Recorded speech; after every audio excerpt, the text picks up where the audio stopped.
Inheriting a home can be a bittersweet experience. Alongside the cherished memories, there's the practical question. What now? It's a time that can be emotionally charged, often accompanied by grief and the complexities of family dynamics.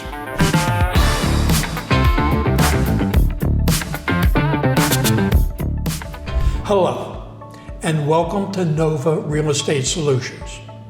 I'm Dwight Morris, a certified probate and estate expert with Innovation Properties in Fairfax. I specialize in helping individuals navigate the unique challenges of inherited properties. These homes often hold a special place in our hearts, but from a buyer's perspective, they can appear very dated. Styles change, and what was once modern may now feel old-fashioned. Additionally, inherited homes frequently have deferred maintenance, repairs that have been put off over time. This means things like leaky roofs, outdated wiring, or heating and air conditioning systems that haven't been serviced in years. Beyond the practical considerations, there's often the emotional challenge of letting go of a home that holds so many memories. Today, I'm going to guide you through the key factors to consider when facing a significant decision. Should I sell the property as is, or invest in renovations before putting it on the market? I'll cover assessment, planning, and execution. My goal is to help you make the most informed choice, whether you've inherited a well-maintained home or one that needs significant work. Selling as is means you're selling the property in its current condition. This option is often appealing when you need a quick sale due to urgent financial needs, or if you're an out-of-state heir, or if the property requires extensive repairs. Buyers attracted to as-is properties are often investors and bargain hunters. As-is sales attract cash offers frequently, which could mean a faster closing. However, these offers typically come with steeper discounts. When selling as is, be prepared for the negotiation process. Buyers will typically factor in the cost of necessary repairs, often leading to lowball offers. A home inspection is a critical part of most real estate transactions. It's a thorough examination of a home's major components. In an as-is sale, it is especially important to the buyer. Remember, you'll need to disclose any known defects, even when selling as is.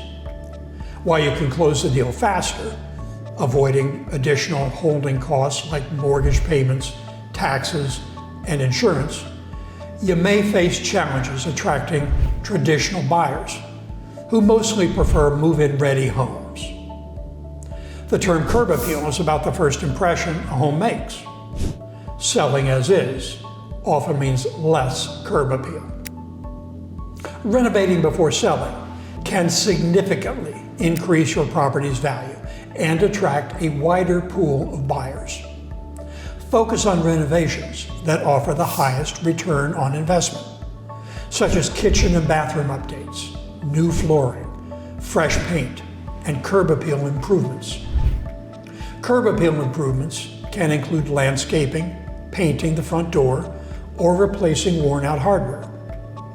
Address deferred maintenance, such as the roof, heating and air conditioning, plumbing, and electrical issues.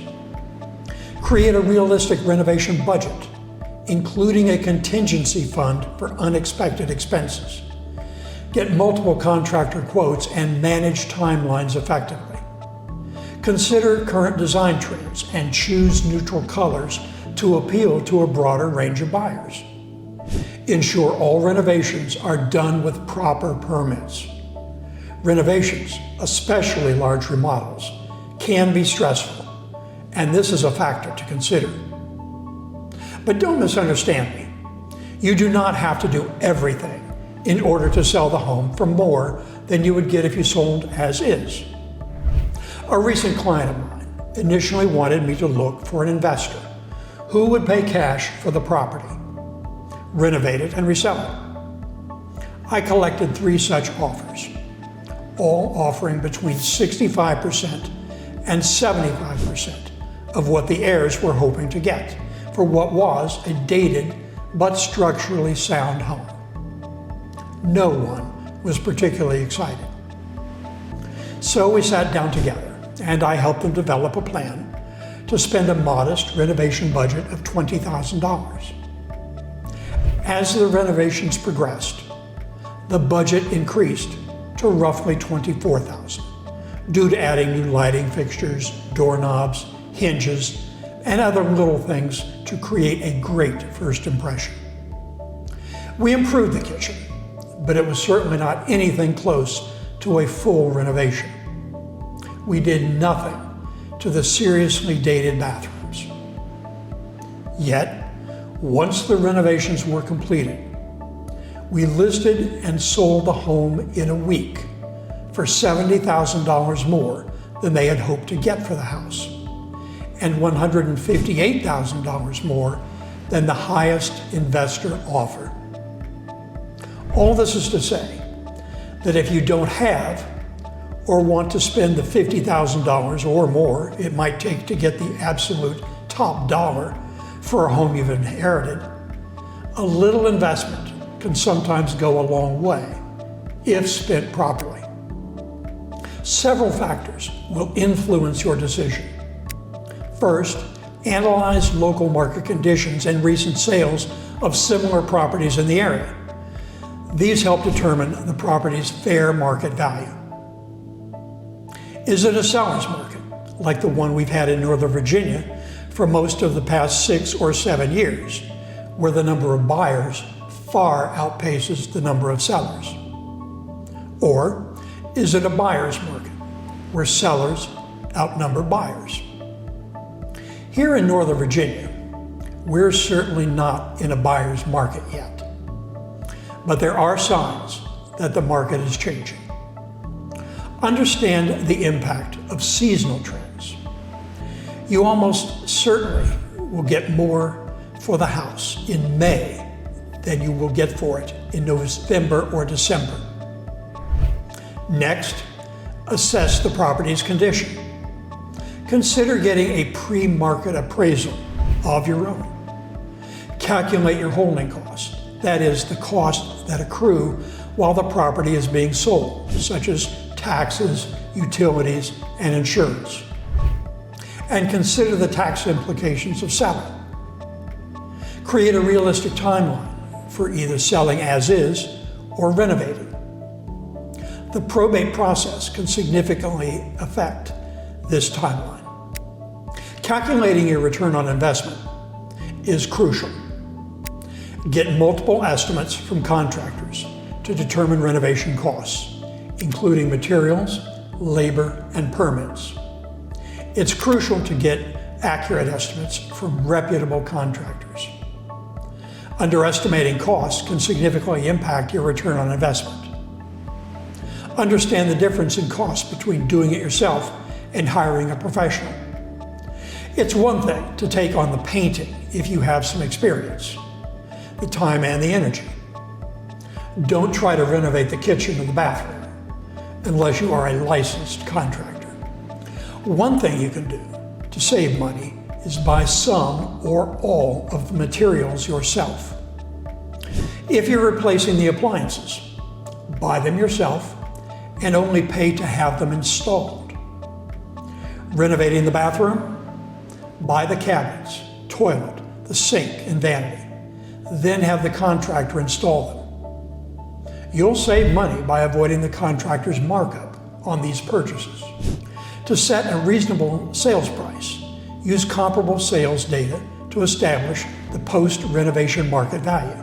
Then calculate the net profit after all expenses. Consulting with professionals is essential. A knowledgeable real estate agent can provide market insights, pricing, marketing, and negotiation expertise. Choose an agent with a probate experience. A probate certified agent understands the specific legal and financial considerations of estate sales. Select reputable and qualified contractors, checking references and licenses. Get a pre-listing home inspection to identify potential issues.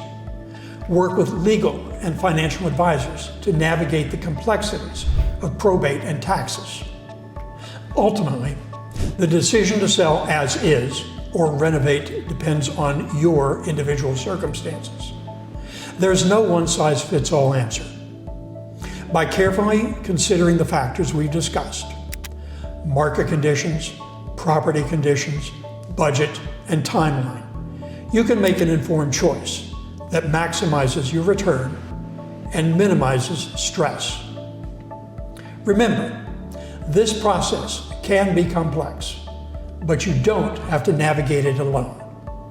As a certified probate and estate expert, I'm here to guide you every step of the way. Whether you decide to sell as is or renovate, having a knowledgeable professional on your side can make all the difference. Thank you for joining me today. I hope this information was useful. If you have any questions or would like to discuss your specific situation, please don't hesitate to reach out. You can find my contact information on the screen.